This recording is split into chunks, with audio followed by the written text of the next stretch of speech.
ابھی عباس صاحب آپ مل بیٹھے اپوزیشن کی دوسری جماعتوں کے ساتھ، اب کل یا پرسوں آپ کی ایک اور بیٹھک بھی ہو رہی ہے، تو بنیادی نقطہ تو یہی ہوگا کہ آئین کی بالادستی، قانون کی بالادستی، عدلیہ کی آزادی اور خود مختاری. لیکن کیا یہ گرینڈ لائنس اپوزیشن کا بنتا نظر آ رہا ہے، یا ابھی صرف یہ نشستیں ہیں، افہام و تفہیم ہے، آپس کے جو ماضی کی تلخیاں ہیں یہ دور کرنے کے لیے میٹنگز ہو رہی ہیں؟ دیکھیں، یہ تلخیاں دور کرنے کی میٹنگز نہیں ہیں، تلخیاں نہیں ہیں. ہر جماعت کی اپنی سیاست ہے.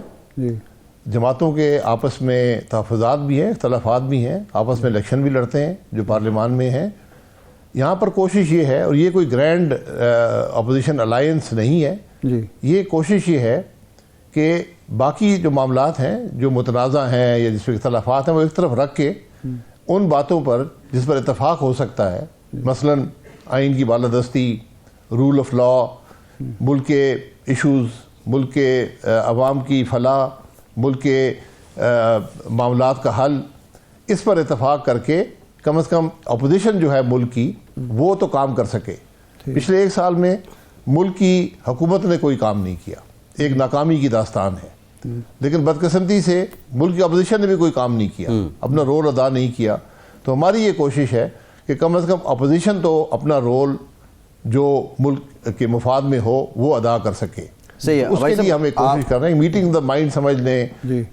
جی عباس صاحب، آپ فرما رہے ہیں کہ حکومت نے پورے سال کام نہیں کیا. وہ تو یہ کہہ رہے ہیں کہ جی IMF ہم سے خوش ہے، ورلڈ بینک ہم سے مطمئن ہے، جو معاشی اشاریے ہیں وہ سارے کے سارے پازیٹیو ہیں، اور معیشت جو ہے وہ سنبھل رہی ہے. تو کام کیے بغیر تو یہ سب کچھ نہیں ہوا.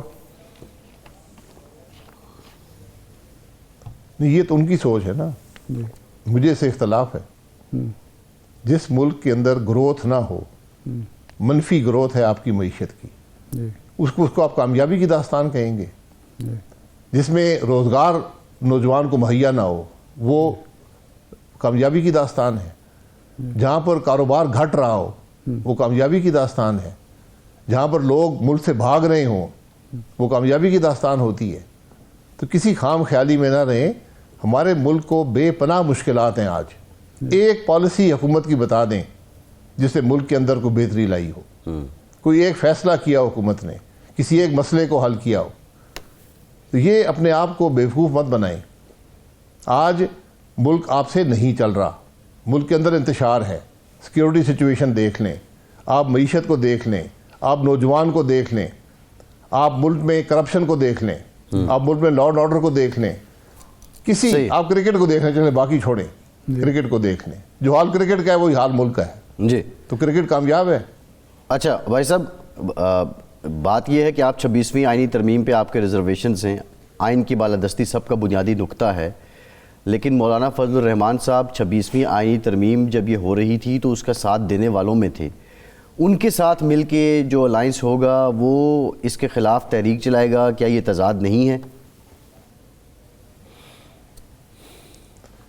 تحریک چلانے کی بات کی ہے. آج ایک میٹنگ آف دا مائنڈز ہے. آپ کو مولانا فضل الرحمان صاحب کو مشکور ہونا چاہیے کہ انہوں نے ایک اس سے بھی بڑی خرابی سے آپ کو بچا لی ہے. اچھا، آپ نے جو حکومت کا سوچ تھی، جو وہ ترمیم کرنا چاہتے تھے، جس کی نکات کی اکثریت صرف ایک مولانا صاحب کے سٹینڈ سے ختم ہوئی، تو مولانا صاحب نے ایک کم خرابی سے اگر سمجھوتا کیا، اور وہ اس وقت حالات یہ تھے کہ PTI کے ممبران ٹوٹ چکے تھے اور ترمیم اپنی اصلی شکل میں پاس ہو جاتی. تو اگر مولانا صاحب نے ایک سیاسی قدم اس میں اٹھایا ہے، یہ ان کا حق ہے، میں اسے اختلاف کر سکتا ہوں. لیکن اس کا یہ مطلب نہیں ہے کہ ہم اپوزیشن میں ملک میں آئین کی بالادستی، رول آف لا، ملک میں کرپشن کا خاتمہ، عوام کی فلاح، ان معاملات پر اکٹھے نہیں ہو سکتے.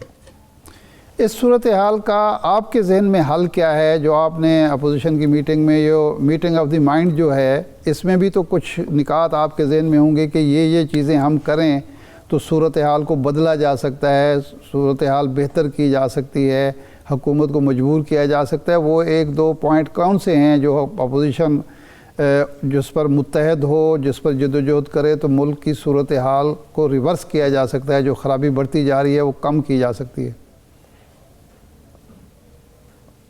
دیکھیے اپوزیشن ہمیشہ ایک بہتری کا ایک آلٹرنیٹ ویو پوائنٹ، ایک بہتری کا موقف عوام کے سامنے رکھتی ہے، فیصلہ عوام نے کرنا ہوتا ہے۔ جی اپوزیشن کا کام یہ ہے کہ حکومت کی خرابیوں کی نشاندہی کریں، اور یہاں پر خرابیاں اتنی بڑی ہیں کہ آپ کی زندگی نشاندہی کرنے میں گزر جائے گی۔ جی تو آج آپ نے ان خرابیوں کے بارے میں بات کرنی ہے، اس ناکامی کی بات کرنی ہے جس کا نام آج حکومت ہے۔ آپ نے بہتر فیصلوں کی بات کرنی ہے، آپ نے بہتر پالیسی کی بات کرنی ہے۔ یہ اپوزیشن کا کام ہوتا ہے۔ جی اپوزیشن کے پاس کوئی ایگزیکٹو اتھارٹی نہیں ہوتی کہ وہ ڈنڈا مار کے سب ٹھیک کر لے گی۔ جی آپ بات کرتے ہیں، آپ موقف سامنے رکھتے ہیں، اس پر یہ جمہوریت کی روح ہوتی ہے، اور امید کرتے ہیں کہ حکومت سنے گی، حکومت عوام کے مفاد میں فیصلہ کرے گی، جس کی وجہ یہاں اس حکومت سے امید نہیں ہے، لیکن کم از کم ہم تو اپنا کام کریں کہ ہم ملک کے مفاد کی بات تو کر سکیں۔ نہیں، میں نے وہی عرض کیا کہ کون سا پوائنٹ ہے، ایک یا دو ایسے پوائنٹس ہیں جس کی وجہ سے عوام آپ کے ساتھ کھڑے ہوں گے اور حکومت کو مجبور کریں گے کہ بھئی آپ اپنے طرز عمل پہ نظر ثانی کریں۔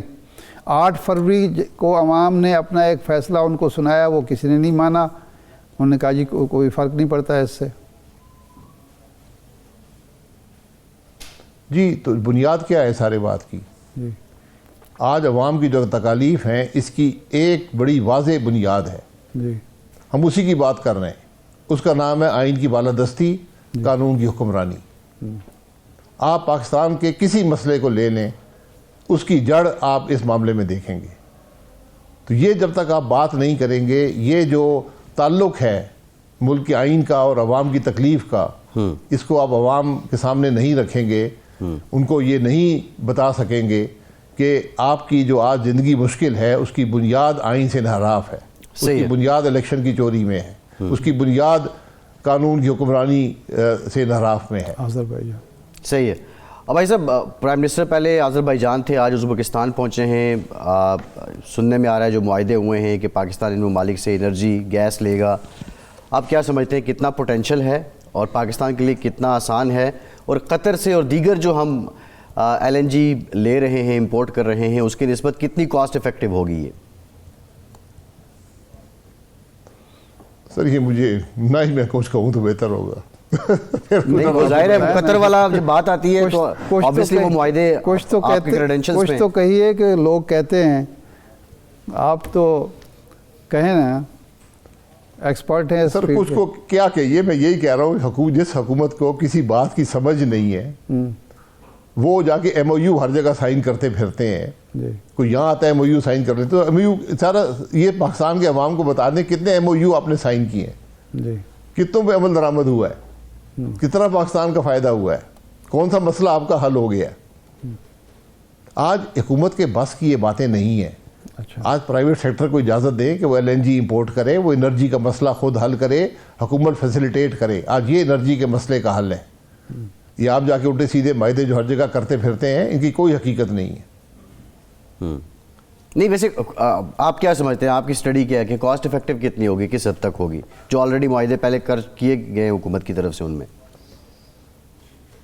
سر کاسٹ افیکٹو دیکھیں، وہ معاہدے جو آپ کے LNG کے تھے وہ اس وقت کے حالات کے مطابق تھے۔ اب ان کو آپ نے ری نیگوشیٹ کرنا ہے۔ اب اس کی وہ جو اس کی اوپنرز ہیں، پرائس ری اوپننگ کا کلاز آ گئی ہے، اس کو اب ری نیگوشیٹ کریں۔